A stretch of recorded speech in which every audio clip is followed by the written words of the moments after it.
Hey y'all, welcome back to my channel. And to those who are new, welcome. Please click the like button below to like my content. If you do, I'd really appreciate it. Or click the little red button to subscribe down below to get updates and notifications when there are shopping hauls, stories about life, kangaroos, flatulence, anything. Some of it might be pretty random shit, but it's fun. It's fun. So I like it. So anyway, on to the whole topic, divorce. Now, some of you know we've been separated, my soon-to-be ex and I, for some time, and the divorce should be finalized the end of this year. But I won't get into the situation surrounding the divorce, just that he wanted it. I didn't, he wanted it. And if that's what he wants, that's what he got, because you can't force someone to stay. But at the end of the day, all you can do is hope they're happy. Although the last couple of days have been quite bad, where when you've been with someone for over 7 years and you feel like you can't trust them anymore because something happens. So I'm quite disappointed about the last couple of days. I've been kind of sad, to be honest. There's one thing I would say about divorce is have separate bank accounts, big style, you know, to keep from money disappearing that shouldn't, or have separate bank accounts. Another bit of advice I would give is don't hold on to the negativity. I know it's easier said than done, but at the same time, right after he asked for the divorce, in a small window of time, I started going through chronic transplant rejection, and then I got breast cancer. So all the negativity you're holding back on stuff like this with your ex or soon-to-be ex, you could be using to help yourself get better from whatever your situation may be. You can better yourself. Don't waste the time or the energy arguing, because it isn't going to get you anywhere. It isn't. I know this. And the other advice I could give is, I'm not perfect. I've said stupid things or mean things. I've done mean things. And I have blown money on the odd random stupid things. And a lot of money sometimes. So I'm not saying I'm perfect. But he's not perfect either. And all I will say is, we've all done something wrong in our lives, good and bad. Oh, not good. Duh, that's why it's wrong. You see, I need coffee. I need coffee this early. So anyway, we've all done something wrong in our lives. So no one's perfect. But don't try to pretend you are. And I don't know, you know, it takes a lot of time to kind of find yourself again after a divorce. And I'm, again, more advice, I'm not all for rebound relationships. What's the point?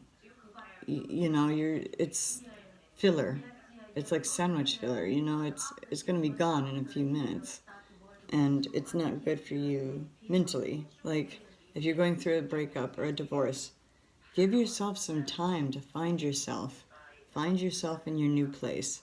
Find yourself in your new city or your new job. But just don't do rebound, because it's not good for you. I've not done it, but I know many people that have, and it's not good.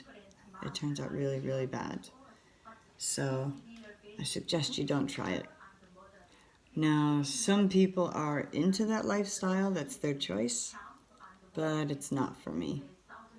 I don't know what's going to happen yet with the divorce. I don't know. See, I signed one of those prenatal agreements or whatever they're called, voluntarily, to prove my intentions. And yeah, and that still didn't help matters. I signed it after we were married to prove my intentions. I didn't want anything. So when we split up, I get nothing. And that's okay, because what's mine is what's mine. I don't need his. That's for him. And at the end of the day, all I hope is we can be friends. That's all I hope, is we can be or stay friends. Although I do think people are, you know, he's slipping a little bit, like harder to get a hold of, things like that. Don't say you're going to be there to help a person or be there for that person if you're not. It just makes things all the more confusing. I'll be sad when the divorce is finalized, but then again, it might be part of some of the guilt I'm going through, like, is this my fault? Is it his fault? What happened? What did I do? So, although I didn't do anything, it's normal to have that kind of guilt. Also, transplant patients have it, and it's called survivor guilt. So, but just any sort of advice you guys would have would be greatly appreciated, how to tolerate this. I've got my apartment, I've got Kangaroo, I've got a roof over my head, food on the table. Really, I shouldn't complain. And here's Kangaroo. He's sleeping. He had an early morning. He decided he wanted to play at 5:30 this morning, and I woke up with my head in the dog bed. Thanks, Kangaroo. Little fucker. But yeah, so my self-esteem has gone down to crap. It doesn't help having a fake boob. It doesn't help being 42 and getting old. And don't tell me 40s and 50s are wonderful, because those are the people that probably have a shit ton of money and can get everything done under the sun. So, now my positive side says there's less food to buy a month, less laundry to do. So I'm trying to look at the positives. I really think if you focus on the positives, that makes you forget about the negatives. So give it a try sometime. You'll see what I mean. I just hope things go peacefully. I hope he doesn't already have someone else. I mean, for me, again, that's another old school thing. I at least would wait till I was divorced. But what is it about men? Men's, as soon as they're getting divorced or breaking up, they're with someone else. I don't understand why. I just don't get it. The whole thing gets me jumpier than a virgin at a prison rodeo. So I don't understand it at all. Maybe some of you can elaborate. I mean, we've heard men are pigs for years and years and years, but that's not the answer. Just confused. The last couple of days have been very bad, like I say, with trying to clear things that he did wrong that are in my name, and it's been very, very hard, and I'm very, very tired. But I'm sure in the end, everything will be okay. You just need to stay positive and focused on your own life. Don't worry about someone else's. Just keep going on your own and leave the negativity behind. Don't be in a rush to find someone else. Again, take some time for you. Get to know you again on your own as a single person. Get to know you as in, I take stool softeners at 7 p.m. type you. Just really get to know yourself before you go jumping into another relationship. Separate bank accounts.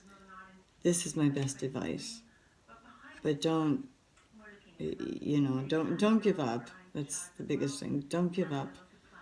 And hopefully one day you'll be okay yourself again. I feel kind of half whole now. Kangaroo is very, very ill. He's got progressive liver disease. And I sometimes think what'll happen when Kangaroo goes. I'll be completely alone, which really freaks me out a bit.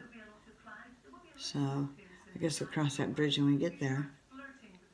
Alright guys, off to get ready for the day. I gotta see the doctor and maybe have another scan to make sure there isn't anything sinister hiding anywhere. So, sorry if half of this didn't make much sense, but like I said, I just woke up, so hopefully I made fairly good sense. Alrighty guys, I'll talk to you later. Have a good day. Bye y'all.